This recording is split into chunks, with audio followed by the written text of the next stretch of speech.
I never imagined an interview could leave me completely speechless, but that morning, it did. Walking into the sleek, glass-fronted skyscraper of Victoria Blake, CEO of one of New York's most powerful marketing firms, I thought I was prepared for anything. I was wrong. Dead wrong. The lobby gleamed like something out of a magazine: marble floors, chrome accents, a waterfall feature cascading quietly in the corner. My heels clicked nervously against the tile as I approached the reception desk. I adjusted my blazer and tried to calm the flutter in my stomach. This wasn't just a job interview, it was the career I'd fought for years to achieve. Every late night, every unpaid internship, every endless coffee run had led to this moment. And yet, my heart was hammering like I was stepping into something far more dangerous than a boardroom. "Ms. Taylor. Ms. Blake will see you now," the receptionist said. I stepped into the office, expecting a serious CEO with a clipboard and a list of questions. Instead, Victoria Blake was standing there, confident, magnetic, a living force. She was dressed in an emerald green blazer that hugged her curves perfectly, paired with a sleek pencil skirt. Her hair fell in loose waves, catching the morning light, and her eyes were sharp, teasing, and unnervingly focused on me. "Sit," she said. Her tone wasn't polite. It was commanding, a velvet command I couldn't resist. My pulse spiked as I lowered myself into the chair across from her. I tried to focus on my prepared answers, on the resume I had rehearsed 100 times, but she didn't give me the chance. Suddenly, she leaned in. Quick.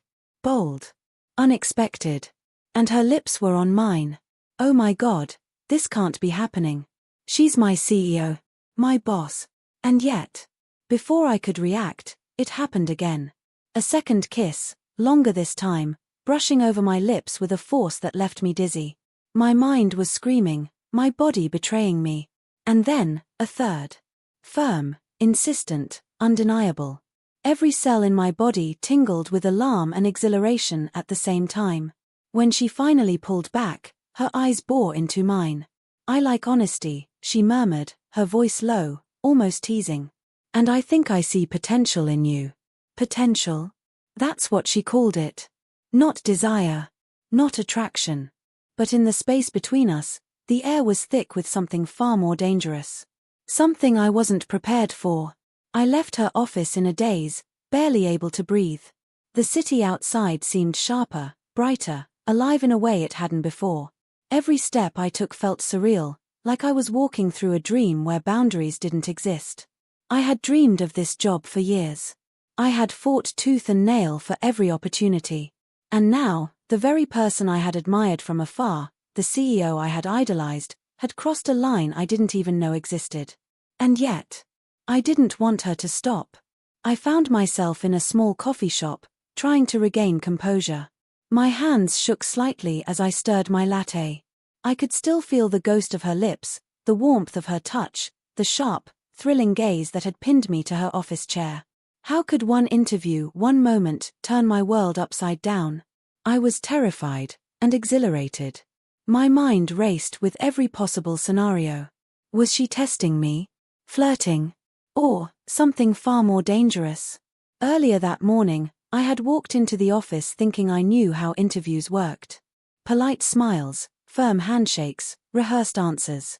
But Victoria Blake had shattered every expectation. Her eyes had followed me with a confidence that made my knees weak. Her words had been calculated, teasing, and her sudden closeness. I wasn't prepared. The kisses, the shocking, bold, undeniable kisses. They weren't part of any professional script. They weren't part of any rulebook. And yet, here I was, feeling something I had never felt in a professional setting before: desire, confusion, and an impossible attraction all at once. I walked aimlessly through the streets of Manhattan, trying to gather my thoughts. People bustled around me, completely unaware of the emotional storm inside me. I wanted to scream, to run, to forget everything that had just happened. But another part of me, a reckless, foolish part, wanted more. I had to remind myself of boundaries, of professionalism, of logic. But how could I when every fiber of my being was alert, ignited by a woman who had just kissed me 3 times before even hiring me? By the time I got home, The city had dimmed into a soft evening glow. My apartment felt small and silent compared to the chaos in my mind. I lay on my bed, staring at the ceiling, replaying every detail, the smirk, the touch, the audacity. I had a choice. I could reject this pull, walk away, and maintain my professional boundaries. Or I could surrender to it, let myself be drawn into the storm she had created. I knew deep down which path I was leaning toward, even as fear coiled in my stomach. Then my phone buzzed. My heart jumped.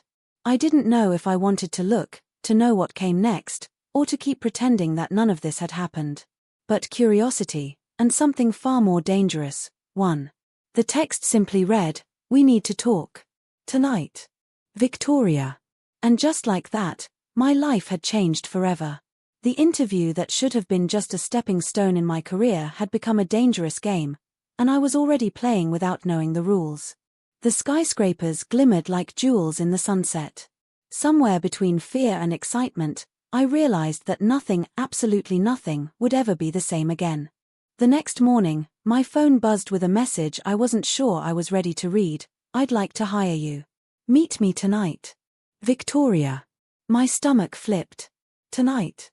A meeting to discuss the job? Or something else entirely? Every warning my friends had ever given me about dangerous office dynamics screamed in my head, but curiosity and something far more reckless won. I typed a quick confirmation, my hands trembling. The hours until the evening dragged like sand through an hourglass. I tried to focus on my day emails, tasks, small talk with coworkers, but my mind kept drifting back to her. Victoria Blake.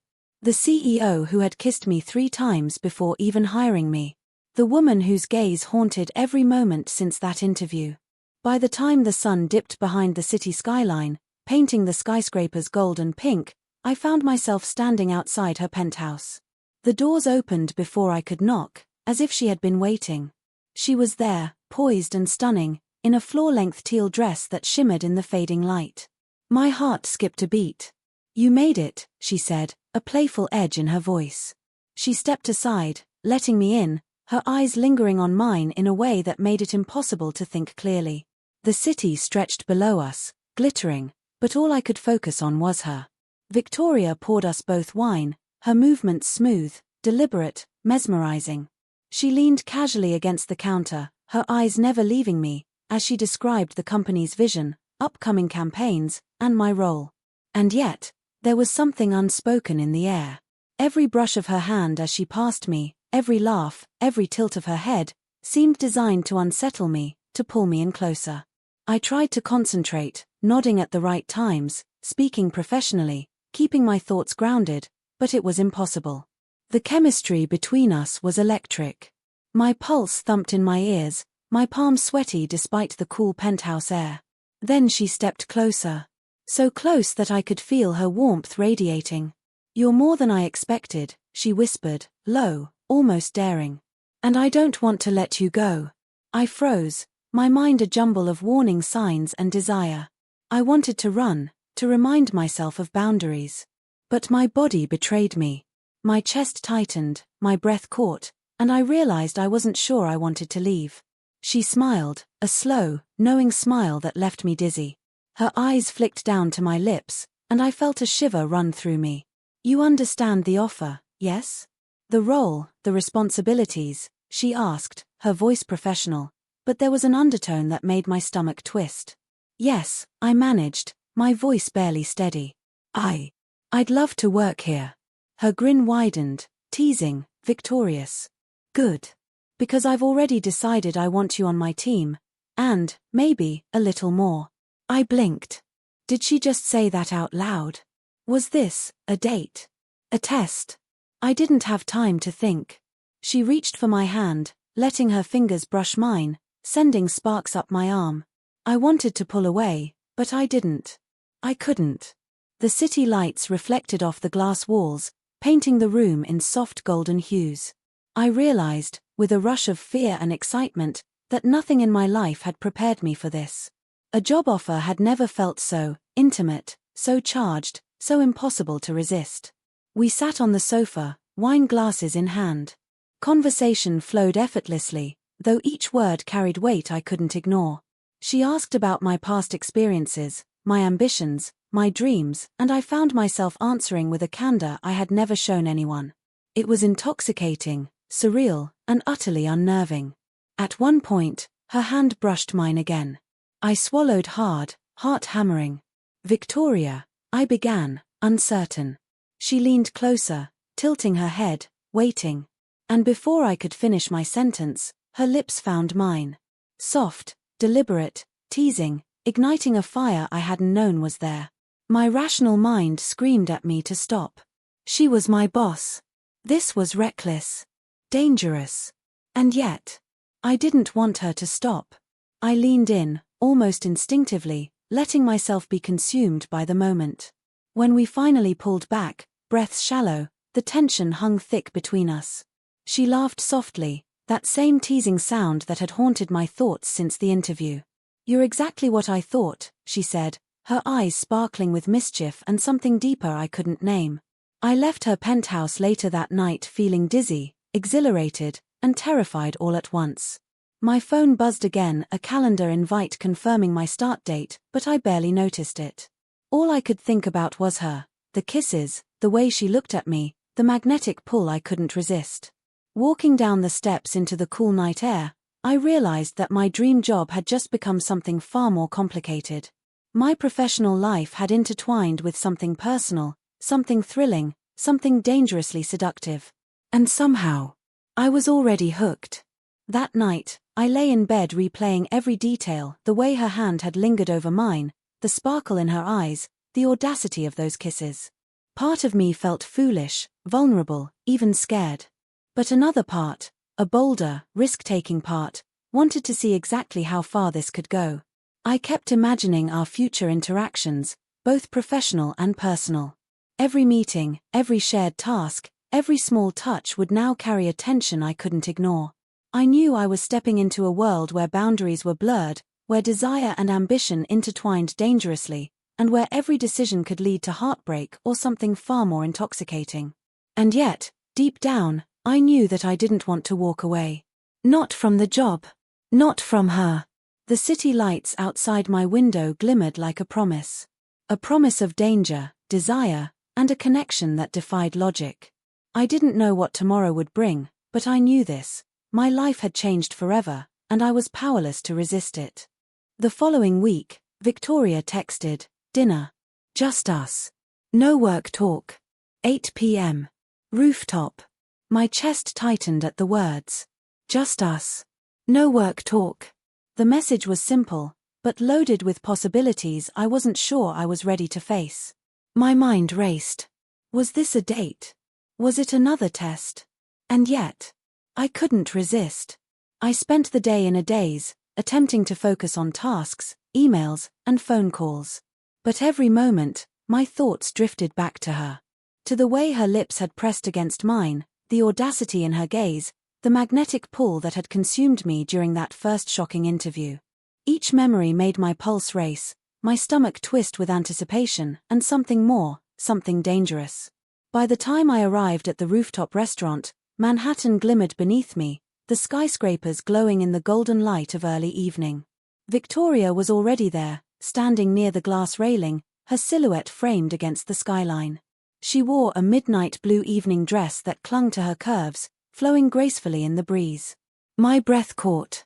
She turned, and that same teasing, confident smile stretched across her face.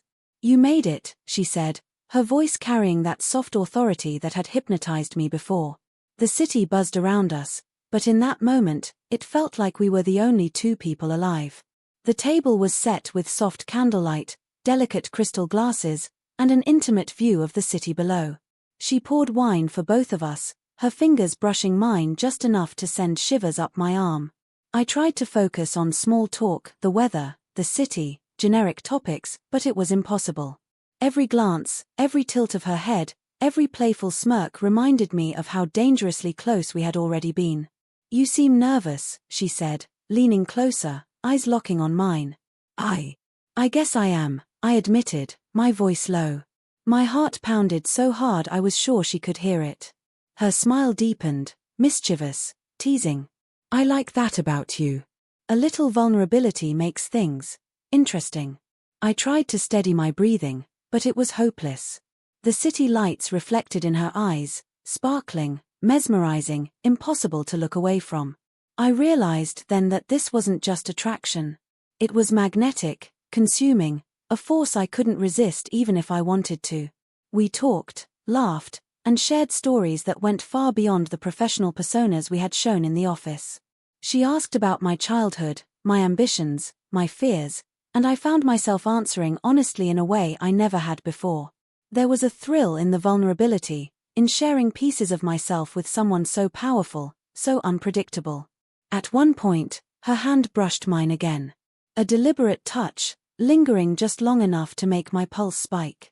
I swallowed hard, aware that my entire body was betraying my rational mind.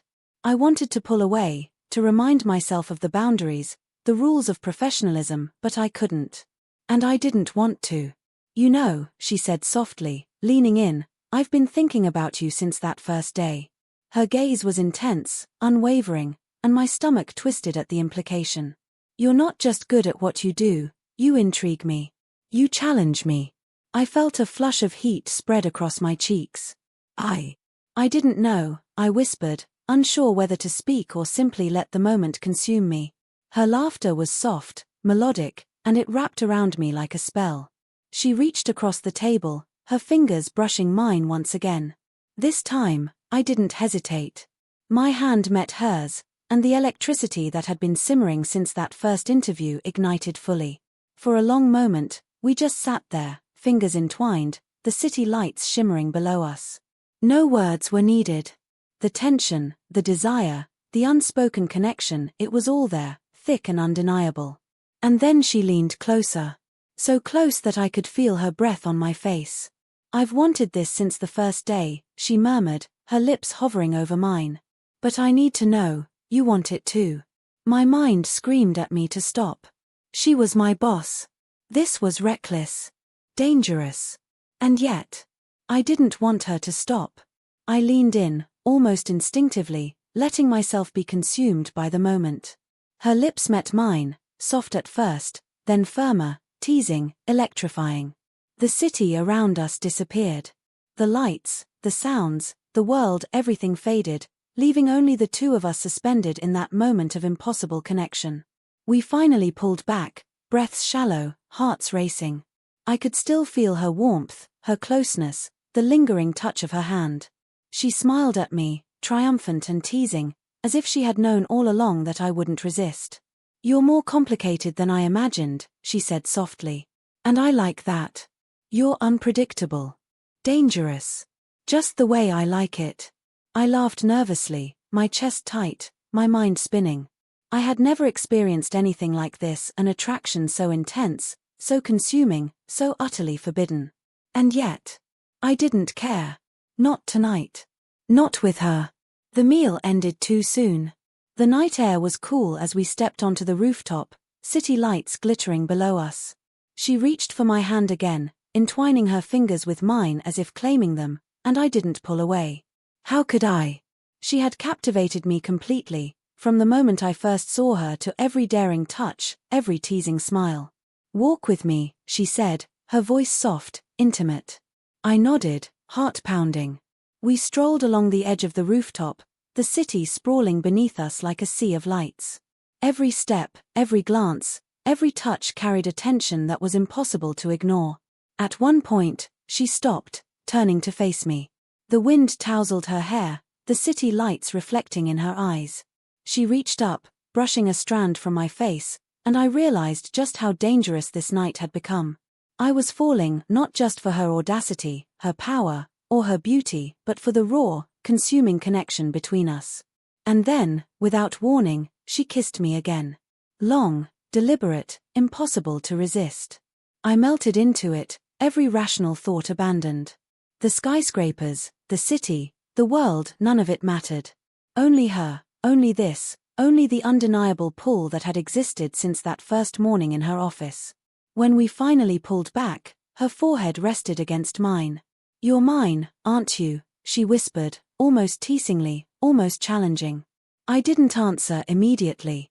I couldn't. And yet, deep down, I knew. Yes. I was hers, in a way I had never been anyone's before.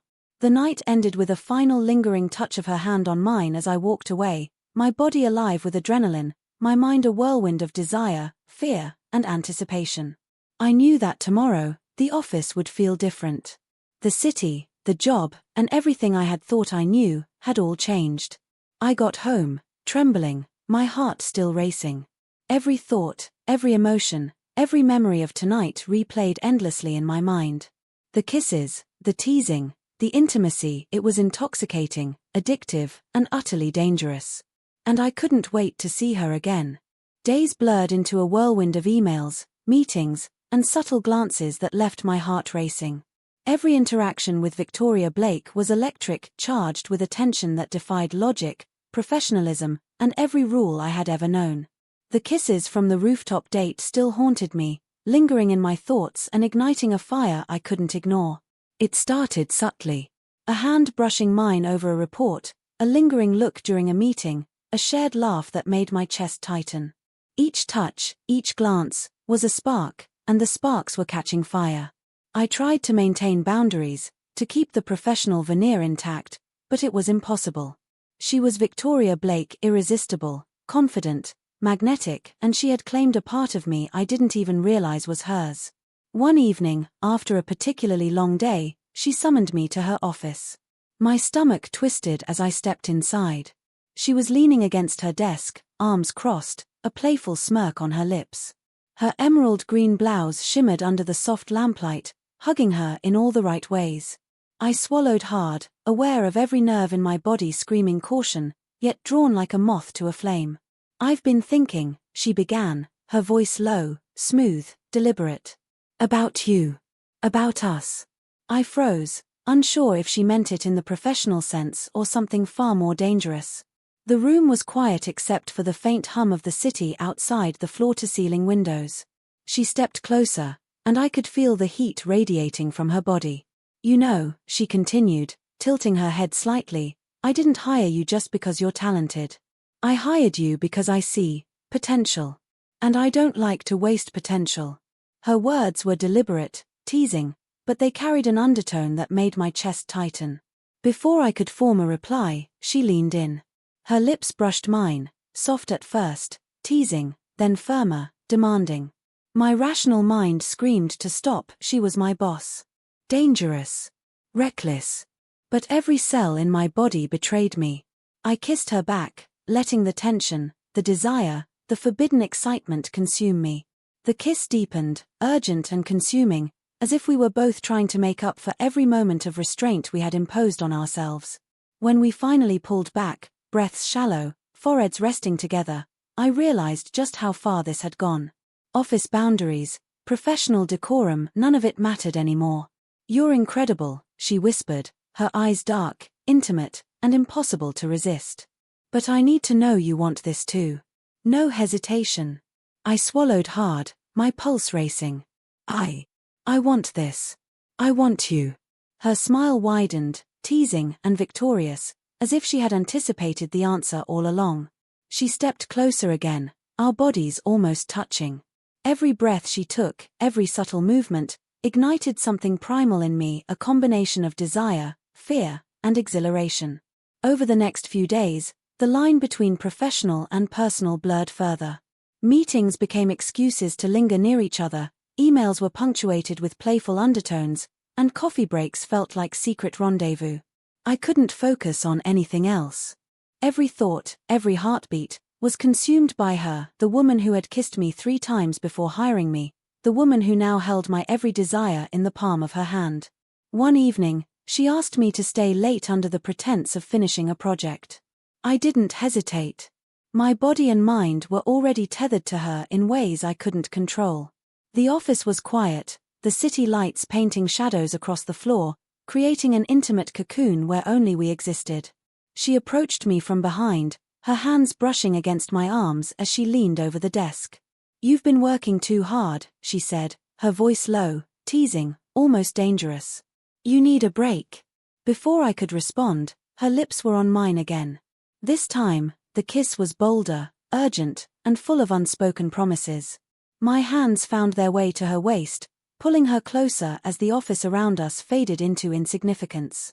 Papers, deadlines, professionalism, all meaningless compared to the pull between us. We broke apart briefly, both breathing heavily. She smiled, that same mischievous, victorious smile that had haunted my thoughts for weeks. "You're mine, aren't you?" she asked softly.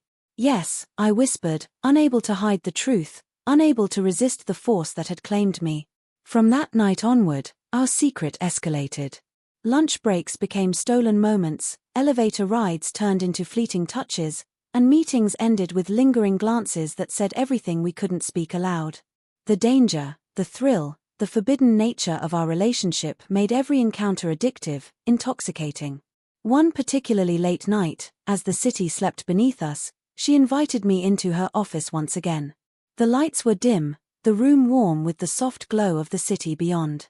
She stepped closer, closing the distance between us, her hands resting lightly on my shoulders. "I've wanted this since the day you walked into my office," she confessed, her voice low and intimate. "But I need you to know, it's not just physical. I want all of you. Mind, heart, and everything in between." Her words hit me like a bolt of lightning. I had felt the pull, the tension, the attraction, but hearing her say it out loud, knowing she wanted me as completely as I wanted her, sent a shiver through me that I couldn't contain. I leaned in, kissing her again, deeper this time, letting go of all restraint. Every touch, every whispered word, every stolen moment reinforced the undeniable truth. We were crossing every boundary imaginable, and it was intoxicating, dangerous, and impossible to stop. Afterwards, we collapsed against her desk, laughter and whispered words mingling with the city hum outside. I knew the office would never be the same. We had stepped into a world where desire, ambition, and power intertwined, creating something thrilling, forbidden, and undeniably real. As I left that night, the city lights glimmering beneath me, I realized that Victoria Blake had changed everything. Not just my job, but my life. Every thought, every decision, every heartbeat was now tied to her. She had crossed the line, and so had I, and there was no turning back. I lay in bed that night, replaying every detail, every touch, every stolen glance. The kisses, the tension, the audacity. It was addictive, consuming, and utterly impossible to resist. I knew that when I returned to the office tomorrow, the world would look different. Every interaction, every conversation, every shared glance would carry the weight of the connection we had forged. And I didn't care. Because in that moment, nothing mattered more than her. Nothing mattered more than us. The city outside shimmered like a promise of danger, desire, and a connection that defied logic. I didn't know what the future held, but I knew one thing with absolute certainty: my life had changed forever, and I would follow Victoria Blake anywhere.